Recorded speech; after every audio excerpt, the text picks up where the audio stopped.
Hello everyone, and welcome back. Today I want to take you through my worst game of the Midwest Class Championship this year.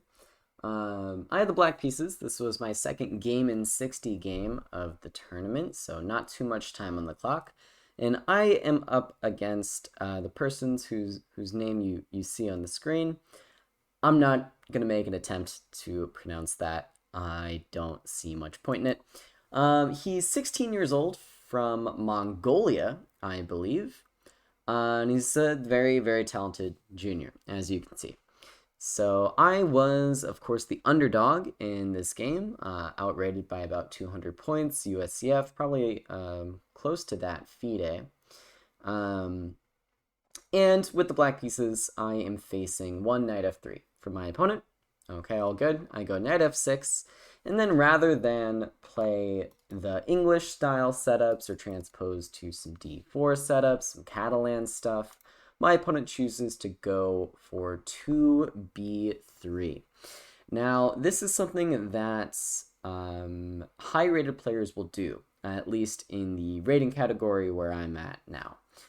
Basically, when you get to my rating, there are a lot of people at my rating, myself included, who become very, very knowledgeable in certain lines and oftentimes have enough opening theory memorized to get to some really comfortable positions in the lines that you're familiar with. So what players higher rated than players like me will do is they will play something like knight f3, b3, or some semi-closed kind of system, something that'll keep a lot of pieces on the board, make sure the game survives the opening so that they will have enough room to just basically be better at chess than their opponents, to play enough moves where their opponents are going to make enough mistakes where they're going to be able to win the game. And this is a very successful strategy for a lot of people. I think it works well against me because I tend to just not be as good at these kinds of positions, I feel. So in the game, I decided to go with a setup involving g6, which I think was a bit of a mistake on my part. I'm just much more familiar with setups involving knight f6, e6, d5. In fact, 90% of my repertoire against d4, c4, and knight f3 involves these moves. Knight f6, e6, d5. I play the Nimzo Indian. I play some Rogozin setups. Maybe even some other setups involving these three moves. And so it was definitely a bit weird for me to play a g6 system, but, of course, in theory, this is one of the best responses for black, should be totally fine. White goes bishop b2. The point of my play is to go bishop g7. And now my opponent just continues with e3. Okay, so the main move here, it turns out, is castles. In the game, I decided to play d5. So I think d5 is a fine move, but potentially black will equalize a little bit more comfortably after castles. The games I was looking at here following this game goes something like bishop e2 very commonly, and c5. Then after something like c4, black can sort of keep the center in flux with knight to c6, or even potentially just break in the middle directly with d5. I mean, there's a Dingler endgame here where he drew very comfortably against his countryman Bu Shengxi. And so looking back, probably if I were a bit more familiar with these kinds of games and positions, I would have opted for something like this. Instead, I just chose d5. My opponent responds c4. I respond with c6, going for some kind of Slav Grunfeld mixture setup with black. I've got the fianchetto. Got the Slav structure. These openings tend to go hand in hand sometimes. My opponent continues with bishop e2. I castle, and they castle. So far, so good. Continue now with knight b to d7. Again, it's hard for this move to be too wrong. My opponent plays knight to c3. And here, it's only move 8. My opponent has just played very natural moves. I've also played very, very natural moves. No really big reason for any player to be worse here. But then after my next move, I very quickly get into a rather nasty position. So it's not such a well thought out plan on my part. So as always in the early middle game or late opening, I like to look to the pawn structure to sort of guide me to what to do. So what's going on with the pawn structure? So we have some classic tension between the d5 pawn and the c4 pawn. And also, my opponent has not yet committed this pawn to d4. So this is what made this structure a little bit weird for me, a little bit more difficult for me to understand. So there are a few ways I can deal with the structure in the center. What I chose was to go with b6. Now, if you watched my previous video, you might find it kind of funny that I had the white side of a game where my opponent playing b6 turned out to be a pretty big mistake. Ended up in him getting a bad position. This game, I did the same thing with black, so sometimes tough to take your own advice, I suppose. So why is b6 so bad? Let's look at this for a little bit first and then return to some other options. So c takes d5 by white is what my opponent opted for. And this move makes a lot of sense. Black plays b6. He says, I'm going to put this bishop on b7. White says, or potentially even a6, and white says, no, you absolutely aren't. Because, let's say if my opponent just played normally, queen c2, bishop b7, rook c1, maybe now I am going to go c5, and I'll have my bishop on this nice diagonal, ready to open it up, ready to get some active pieces. So with c takes d5, now if I take back with the pawn, which I did in the game, after any move, if I play bishop b7, my bishop isn't going to look nearly as comfortable on this square, just staring at my own pawn. So c takes d5, I sort of expected this, but even still, I thought that this position couldn't be too bad for me. I thought that potentially I would develop my bishop out along this other diagonal anyways, despite having played b6, and I should be doing okay. Now, black is doing, kind of okay here, but it becomes very difficult to play very, very quickly, and it's just not a pleasant position practically. White, I think, does have a small edge objectively as well. So what should I have done instead? Rather than b6, there were, I think, two very clear paths for me to equalize. And actually, originally, I was intending to play this move e5. This was what I wanted to do at first, and I thought that black, just simply cannot be worse with this pawn duo in the center. Now, the reason I strayed away from this is I thought here, again, the same move, c takes d5, might come in handy for white. And after c takes d5, d4, I wasn't sure how to evaluate my options here. I felt that black would be in a lot of trouble if I chose e takes d4. And it's not hard to understand why.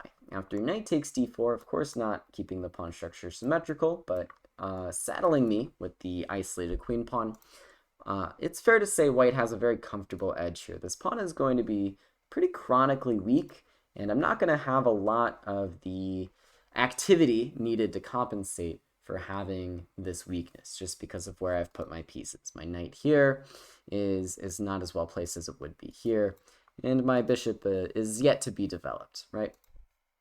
So I figured that would be bad. What I misevaluated was this structure after e4. I was worried that this knight would jump into e5, and white would just be very active here. In the long term, I wasn't sure how to handle ideas like f3, or even ideas just like b4 and queen b3, trying to put a little bit more pressure on this d5 pawn. I thought that white was going to have very, very clear targets, and I simply was not. But this is something that I was just wrong about in the game. If we follow the computer a little bit here, it just says that black is doing absolutely fine. This knight here can't exactly stay forever without playing the move f4. Can try knight b5, go rook e6, rook c1, knight e8, and just increase the pressure on this knight until eventually you're either going to have to take on d7, in which case you lose your very, very active piece and black is doing okay, or play the move f4, after which I will actually go ahead and take. And now it turns out this structure, black does have this weakness on d5, but white might be losing one of these pawns as well, especially in the ensuing complications here. So I simply misevaluated the structure. I thought it would be one-sided, but black has this idea of removing this knight on e5 by targeting it, and then this extra space is just going to be enough for equality for black. Black isn't necessarily better, but black is not going to be doing too badly. So I think this e5 move is the most principled and is probably what I would have done in hindsight. The other way to get a very interesting balanced position would have been with this move d takes c4. This I think would have been good as well, avoiding this locked structure in the center, but still coming through with this e5 move. I can support my center with my pieces, bring my knight to an active square, bring my bishop to an active square, bring my queen to an active square. And with all my pieces playing in the game, again, I don't think I should be any worse here. That being said, I didn't do any of those good moves, and I played b6 instead, like a dummy. So takes, rook c1, knight c5, b4 is my opponent's choice. So this is a very clever move by white, just gaining more space on the queen's side, and it doesn't really cost anything to put this pawn on b4. I bring my knight to the center. My opponent immediately starts pressuring me down the c-file and starts to highlight the fact that my pieces just simply aren't coordinated in this position. You can kind of see white's pieces working together. The rook and the knight try to invade on the c-file. The bishop controls these squares in the center that white's other knight is helping to control. Also an avenue towards the queen's side if need be, and even this light squared bishop is helping to support this knight on b5. Of course, we'll also see soon this queen is coming to b3, connecting the rooks. It's just all this harmony in white's position, none of which really exists in my own camp here. These knights are sort of stepping on each other's toes. This bishop is getting in the way of my own bishop. This bishop doesn't even have a home yet, and it's not totally clear where it belongs, and of course I am a number of moves away from connecting my rooks. So because of all these things, white is just pretty clearly going to be better in this position. I chose a6 to drive the knight away, followed by bishop to b7, trying to bring my rooks to the c-file. And here, after queen b3, I make a rather unfortunate blunder. So in the game, I had spent a lot of time calculating the ramifications of this move, knight to c6. I saw knight to c6, queen to d6 was actually trapping my knight on e4, right? It just has no squares to go to. But I saw that you didn't have time for d3 because of bishop takes c6, when, okay, black is winning a pawn. This should just be very good for black. So I had this line in my head, and I was actually spending, the entire time my opponent was thinking, really, calculating this knight c6 move, thinking it would apply the most pressure. And then my opponent surprised me a little bit with queen to b3. And, it being a game in 60 game, I was like, well, queen to b3, while I was spending all this time after queen to d6, and now, he hasn't even applied the pressure of knight to c6, I'll play queen to d6 anyways, of course forgetting about the fact that it was trapping my knight on e4. Okay, rather unfortunate. So now I'm sitting there at the board, and I think this is one of the most common things in chess. It's often been said that blunders come in pairs. Once you make one mistake, it's very, very difficult to maintain your composure and manage to sit down and find the best move directly after you blunder. And that happened to me a bit here. I was feeling a bit upset, a bit frustrated having missed this one. And I couldn't come up with this very interesting idea of knight to g4. After knight to g4, black is very much still in the game. It's a rather unusual tactical idea. So the part that's not hard to understand is d takes e4, d takes e4. I'm attacking your knight. If your knight moves, I give checkmate. If you play h3, I capture again. Now if you take my knight, I take a second piece. Bada boom, we're back in business. Even material after knight takes e2, and suddenly my pieces start to make a lot more sense than white's. So that line not too hard to understand, but it does seem like just the move h3 would put a direct stop to this line. But it turns out black has a very nasty tactic here. So black to move and win if you want to try and find it. Of course, the move is knight to d2 with a monster fork. So knight takes d2 is not possible due to checkmate, and if you move the queen, what's going on here? I believe the idea is bishop d4. All right, hold on, I'm already losing track of what's going on. No, we simply take on f1, And after h takes g4, now we can play any number of moves, including rook fc8, take c1, and now e5, knight c2, e4, and we don't lose our piece thanks to this tactic. It's just absolutely ridiculous stuff here. So definitely not the easiest one to find. I even knew the answer was knight d2, and it still wasn't clear to me how I'm surviving the game after queen to c2. But of course, we can go rook c8, take, and then e5, e4, all with tempo, successfully displacing this knight to stay in the game. So crazy idea with knight to g4. How should white handle it?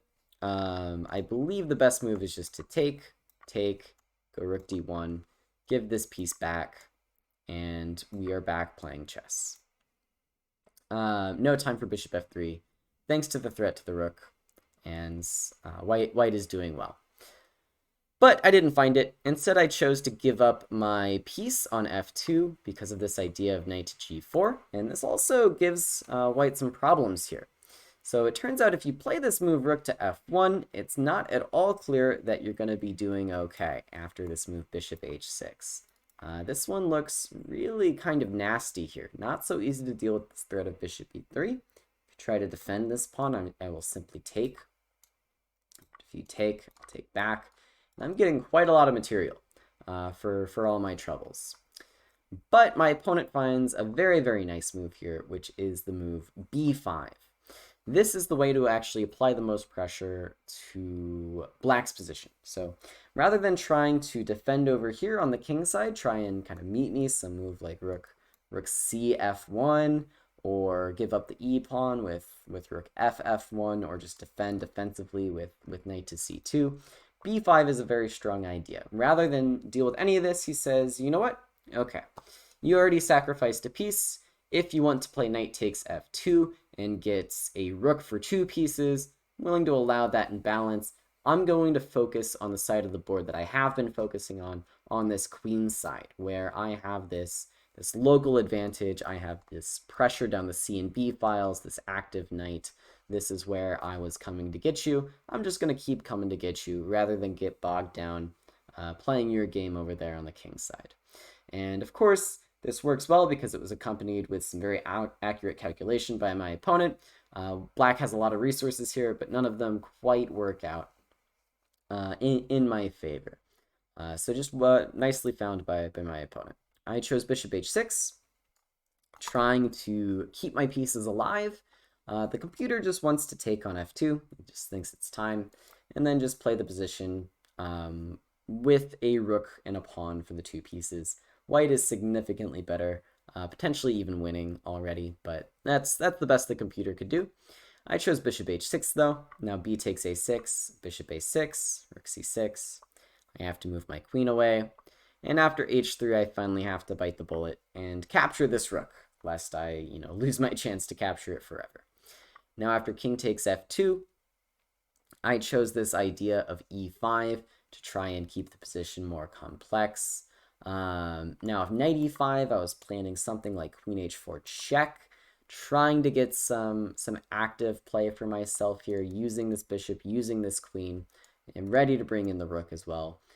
But it just simply isn't quite working, especially after this move knight to f5, which I completely missed. Another nice find by my opponent, using the lateral power of this rook. I captured the knight, rook takes h6, I went f6, and the rest of this game is just a bit sad.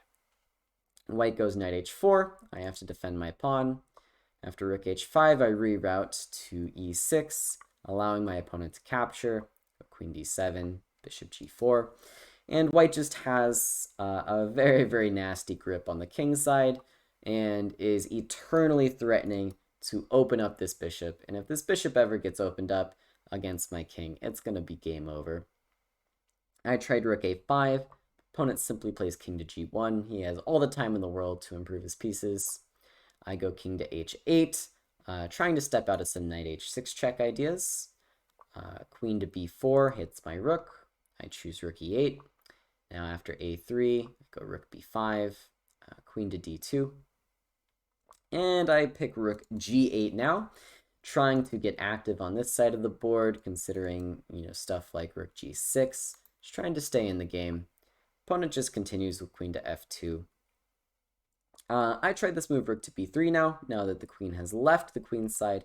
I'm going to try and target this d3 pawn, get at least some activity for myself, and then my opponent does the most professional thing here. There are a lot of ways white can go on to win the game. There's 1,000 moves here that are all maintaining a winning advantage for white.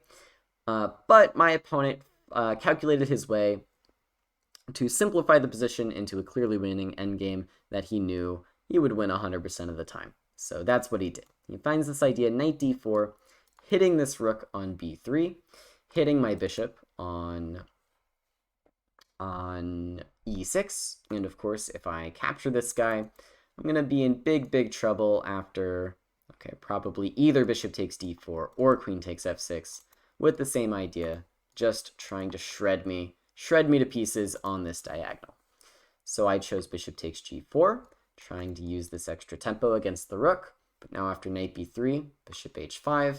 For the moment, I have won a piece back, but now after queen to f6, it's not going to matter. I go queen g7, bishop takes on e5, and white is winning an exchange back.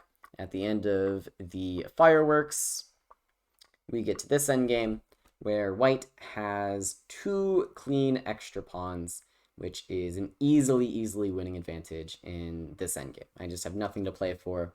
All of my pawns are terrible, all of white's pawns are great, and white went on to win this game very easily in the endgame. I didn't bother putting it into my lead chess study here. Basically, he did this, and then I gave up. So very impressive game by my opponent. Definitely highlights a weak point in my game that I will be working on, which is these more complex middle game positions where white doesn't fight for an advantage out of the opening, just tries to keep all the pieces on and tries to outplay the opponent. Definitely some work to do in these positions for me. Hopefully you found this video educational. Hopefully you learned a little bit more about these positions along with me. And as always, my name is Caleb Denby. Thank you so much for joining me, and I will see you next time.